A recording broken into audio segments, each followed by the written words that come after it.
কিশোর আবু হুসাইন ঈদ জামাতের পরই বাইক নিয়ে বের হন। সঙ্গে ছিল দুই বন্ধু। সড়কে কিছু দূর গেলে দ্রুতগতির পিকআপের ধাক্কায় ছিটকে পড়ে গুরুতর আহত হন তিনজনই।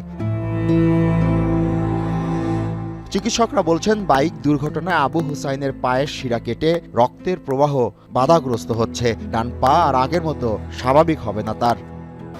ঈদ হওয়ার কোনো পরিস্থিতি এখানে থাকে আমাদের? ঈদ কিরাম হবে? নামাজ পড়ে ছেলে বাড়ি ঢুকিছে, ছেলে যে কখন বাড়ি থেকে বাইর হয়েছে তাও আমি জানি না।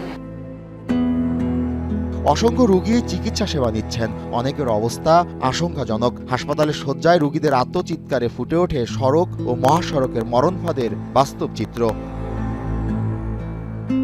স্বজনদের দাবি, উন্নত যোগাযোগ ব্যবস্থার সুযোগে গতির নেশায় মেতে ওঠে অবাধ্য সন্তান, যার করুণ পরিণতি ভোগ করতে হচ্ছে তাদের।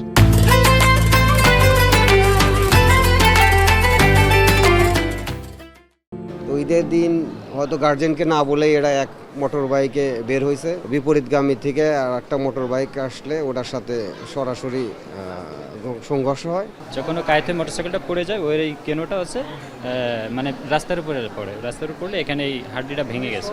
সিরাজগঞ্জ ওখানে সদর হাসপাতালে চিকিৎসা দেওয়া হয়েছে, ওখানে থেকে হলো পঙ্গুতে রেফার করা হয়েছে। রোড সেফটি ফাউন্ডেশন বলছে, 2022 সালে ঈদে 164টি বাইক দুর্ঘটনায় 145 জন নিহত, 2023 সালে 165টি দুর্ঘটনায় নিহত 167, আর 24 সালে শীর্ষে মোটরসাইকেল, এবং 25-এ এর সংখ্যা গিয়ে ঠেকে 135 জনে। ফাঁকা রাস্তা পেয়ে আরও দ্রুত চলছে। সুতরাং এগুলোই কন্ট্রিবিউট করছে যে মানে ওয়ান আফটার অ্যানাদার এই ক্রাশগুলো হচ্ছে। ধরেন এটা সাময়িক কিছু উদ্যোগ নেওয়া হয়, কিছুটা চেষ্টা করা হয়, রাস্তাঘাটের উন্নতির জন্য চেষ্টা করা হয়, কিছুটা ম্যানেজমেন্ট বা সিকিউরিটি বাড়ানোর চেষ্টা করা হয়, কিন্তু আলটিমেটলি প্রবলেমটা পার্মানেন্টলি সলভ হয় না।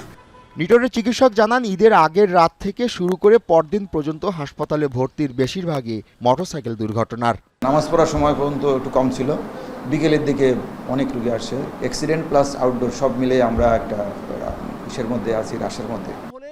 বুয়েটের সহকারী অধ্যাপক কাজী সাইফুল নওয়াজ বলেন, সম্মিলিত প্রচেষ্টা না হলে সড়ক পথে শৃঙ্খলা ফেরানো সম্ভব নয়। যেহেতু দূরের যাত্রা অন্তত একজনের বেশি যে নিতে পারবে না, বা অবশ্যই মানসম্মত হেলমেট থাকতে হবে, এই কিছু কিছু ব্যাপার যদি আমি ইমপ্লিমেন্ট করতে পারি, তাহলে মানুষ দেখা যাচ্ছে যে আগামী ঈদে মোটরসাইকেল নিয়ে দূরের যাত্রা দিতে ডিমোটিভেট হবে।